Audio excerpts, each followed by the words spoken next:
هموطنان عزیز، همه شما و همدیاران برون مرزیمان را به افتخار جشن مقدس و بزرگ ملی 32 سالگی استقلال دولتی تاجیکستان صمیمانه تبریک میگویم.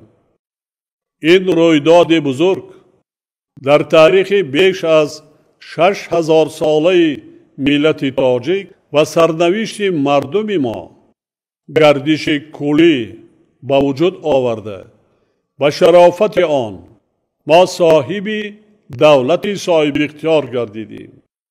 استقلال و آزادی برای ما رمز واقعی افتخار از وطن و وطنداری، بزرگترین امکانیت دولت سازی و دولتداری مستقل، الهام بخش عزم و تلاش های سازنده به خاطر تامین نمودن رشد دولت، آبادی وطن، زندگی آسایشته مردم تاجیکستان و بلند برداشتن سطح زندگی هر یک عائله کشور می باشد.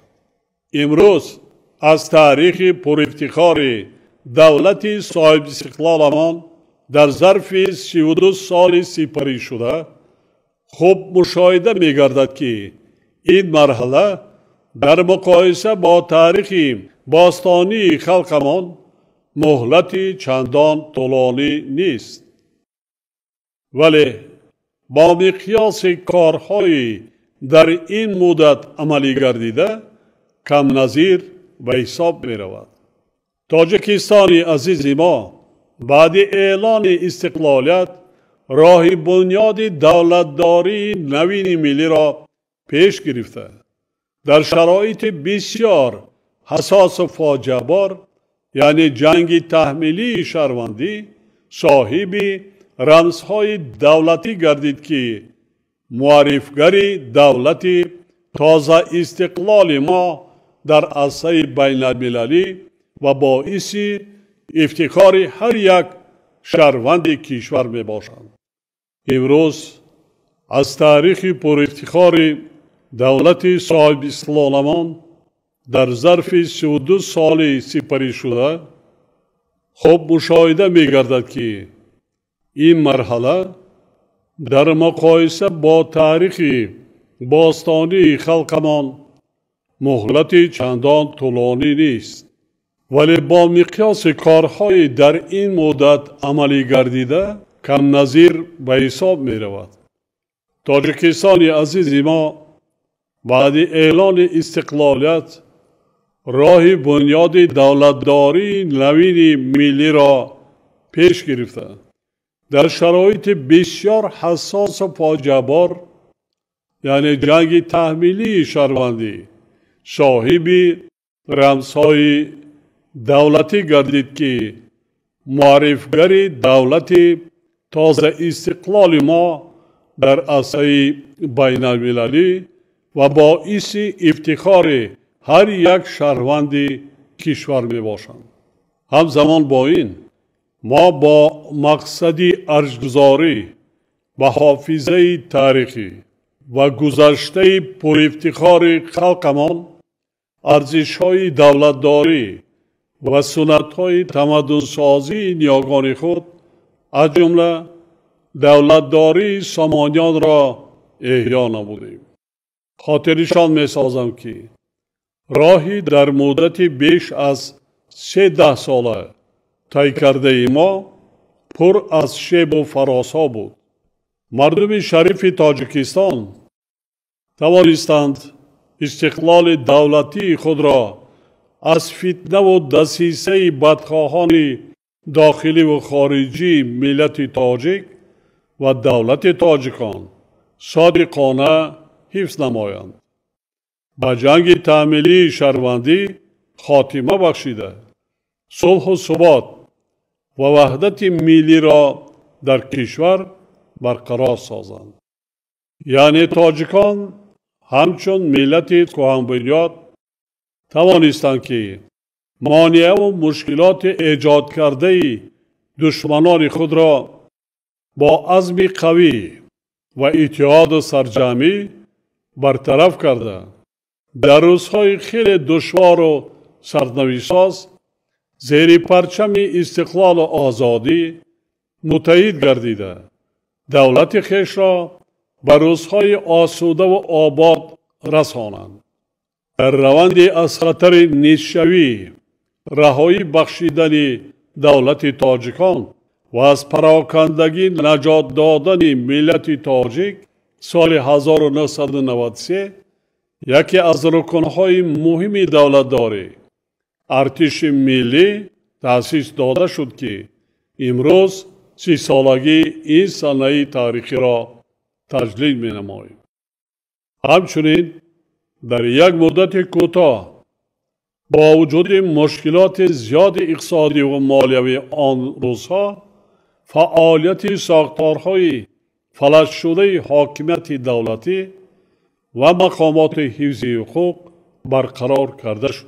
قابل ذکر است که طی دوران صاحب استقلالی کشور ما با تلاش و زحمت صادقانه و وطن دوستانه مردم سربلند تاجیکستان به دستاوردهای بی‌سابقه نائل گردید. با تکیه به عنعنه‌های قناعتمند خلقمان و برای رأی‌پرسی عمومی خلقی قبول شدن اولین کنستیتوسیای دولت صاحب استقلال تاجیکان از جمله نخستین دستاوردهای بود که مردم ما هنوز در ایام بسیار حساس و وزنین جنگ تحمیلی شهروندی با آن موفق گردیدند. حکومت مملکت در اساس این سند تقدیرساز و پیشبرد سیاست اجتماعی آغاز نمود. امروز ثمره های واقعی این سیاست در تمام ساحه‌های اجتماعی از جمله تندرستی و حفظ اجتماعی اهالی، مهنت و شغل اهالی، کار با زنان و عائله، جوانان، ورزش و دهها سمت‌های دیگر و مهمتر از همه در سطح و صفت زندگی مردم مملکت به طور واضح مشاهده می‌گردند. در سالهای استقلال دولتی رشد معارف، علم و فرهنگ در سیاست دولت و حکومت تاجیکستان سمت افضلیتناک اعلان گردید. در ظرف بیش از 13 ساله مردم ما توانستند که بهترین ارزش‌های ملی خود را زنده سازند. خودشناسی و خودآگاهی ملی را به پایه بلند برداشته نه تنها فرهنگ بی‌نظیر خود را احیا نمایند بلکه آن را به طلبات دولتداری نوین خود و با واقعیت جهان معاصر مطابق ساخته در عرصه بین المللی به طور شایسته معرفی نماید. تاجیکان نه تنها ملت تاریخاً شهرساز و شهرنشین می باشند بلکه همچون پیشقدمان تمدن زمینداری و کشاورزی اعتراف شدند. بعد به دست آوردن استقلال دولتی در کشور ما اصلاحات کلی ساحه کشاورزی از جمله اصلاحات زمین عملی گردیده. فعالیت ساحه به شرایط دوران معاصر مطابق گردانیده شد. امروز باغ و کشتزارهای سرسبزی که با زحمت کشاورزان و صاحبکاران وطنی با استفاده از تکنولوژی‌های اینواتسیونی بنیاد آباد شدند، نه تنها برای رسیدن به یکی از هدفهای استراتژی کشور حفظ امنیت آزقواری سهم بزرگ می‌گذارند بلکه به سرزمین بیشتاسای ما حسن تازه می‌بخشند.